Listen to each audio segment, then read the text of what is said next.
L'onction provoque une violente réaction de la part des puissances de ténèbres.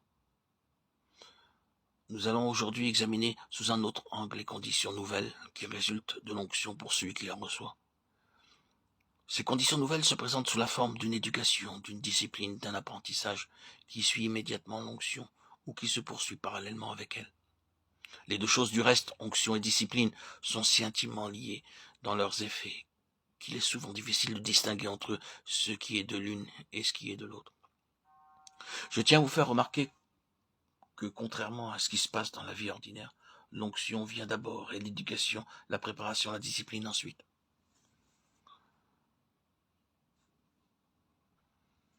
Quand un homme est appelé à occuper un poste élevé dans les choses de cette terre, il faut qu'au moment de son élection, sa préparation soit achevée. Il ne saurait prétendre à cette situation-là s'il ne peut établir qu'il possède toute l'expérience nécessaire et toutes les connaissances requises. Dans les choses de Dieu, c'est l'inverse qui se produit. Le Seigneur commence par oindre, puis sur la base de l'onction conférée, il entreprend notre éducation, notre training en anglais, qui veut dire l'instruction, la formation, le dressage, la discipline. Ce training qui a pour but de préparer à une carrière ou à une activité actuelle, utile. Peut-être ne réalisons-nous pas pleinement sur le moment que nous avons reçu l'onction, mais peu importe.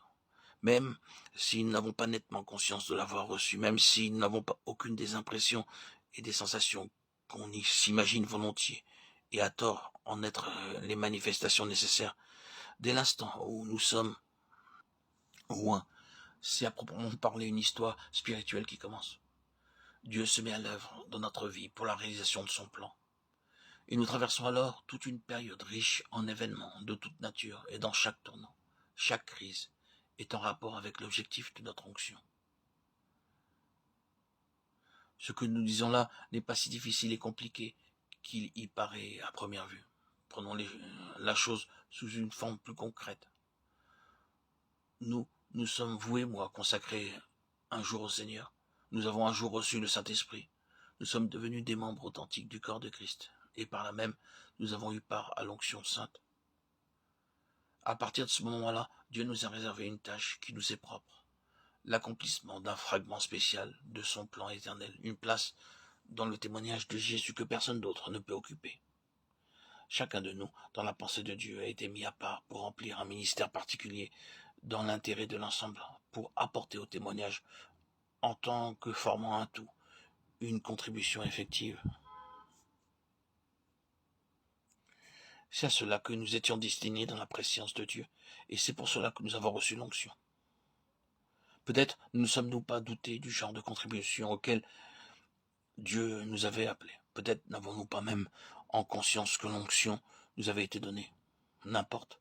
Dès ce jour, Dieu a entrepris quelque chose dans notre vie. Et s'il trouve la voie libre, si nous ne nous mettons pas en travers de son chemin, si nous veillons à ce que nos pensées personnelles, notre volonté personnelle, nos désirs personnels ne soient pas pour lui un obstacle ou une complication, mais qu'au contraire, il trouve en nous un cœur ouvert, réceptif, une volonté qui plie, qui accepte de lui faire place à lui et à tout ce qu'il veut apporter avec lui. Il se trouve alors que toute notre histoire subséquente, c'est par laquelle il nous fait passer aussi bien que celle par laquelle il passe en nous, converge vers le même point, la réalisation du but spécial de notre onction.